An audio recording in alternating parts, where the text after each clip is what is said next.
आपण पाहत आहात आवाज 24 न्यूज, बुलंद आवाज जनतेचा। मिरजेत राष्ट्रवादी विधानसभा क्षेत्राच्या वतीने आमदार इद्रिस नायकवडी यांचा भव्य नागरी सत्कार। शासकीय योजनांचा मार्गदर्शन मेळावा संपन्न। स्थानिक स्वराज्य निवडणुका राष्ट्रवादी अजित पवार गट लढवणार। विधान परिषदेचे नवनिर्वाचित सदस्य आमदार इद्रिस नायकवडी यांचा राष्ट्रवादी काँग्रेस अजित पवार गट मिरज विधानसभा क्षेत्राच्या वतीने भव्य नागरी सत्कार करण्यात आला। यावेळी शासकीय योजनांचे मोफत मार्गदर्शन देणारा मेळावा पार पडला। यावेळी शासकीय योजनांचे मोफत मार्गदर्शन करण्यात आले।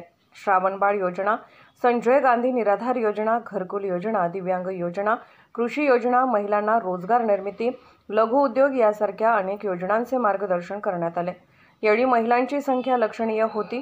गुणवंत विद्यार्थी, दिव्यांग बांधवांना आमदार नायकवडी यांच्या हस्ते सन्मान चिन्ह देऊन सन्मान करण्यात आला। महादेवदादा दबडे यांच्या वतीने तालुक्यातील प्रत्येक गावामध्ये घराघरापर्यंत शासकीय योजनांची माहिती रथाच्या माध्यमातून पोहोचवण्यात आली। अजितदादांच्या राष्ट्रवादी काँग्रेस पक्षात महादेवदादा दबडे यांचा आपण पहिला प्रवेश केला। कठीण परिस्थितीत आपल्या आव्हानाला महादेवदादा दबडे यांनी साथ देत पक्षात सहभागी झाले। आगामी निवडणुकीत महादेव दबडे यांना संधी देऊन मोठ्या ताकदीने राष्ट्रवादी काँग्रेस पक्ष जागा लढवणार असल्याचे सांगितले। पक्षात मोठ्या प्रमाणात इन्कमिंग होत असल्याने पक्ष सर्वच निवडणुका ताकदीने लढवणार असल्याचे सांगितले। यावेळी महादेव दबडे यांच्या कार्याचे कौतुक आमदार नायकवडी यांनी केले।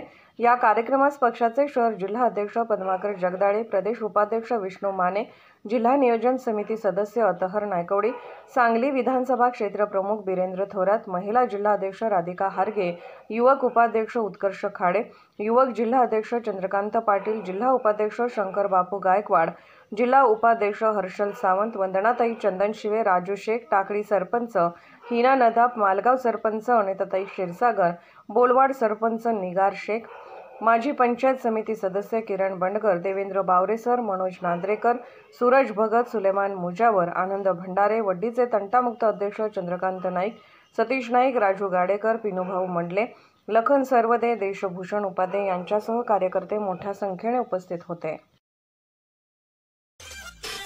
अशा स्पष्ट बेधडक बातम्यांसाठी आमच्या आवाज 24 न्यूज चॅनलला लाईक, शेअर आणि सबस्क्राईब करा।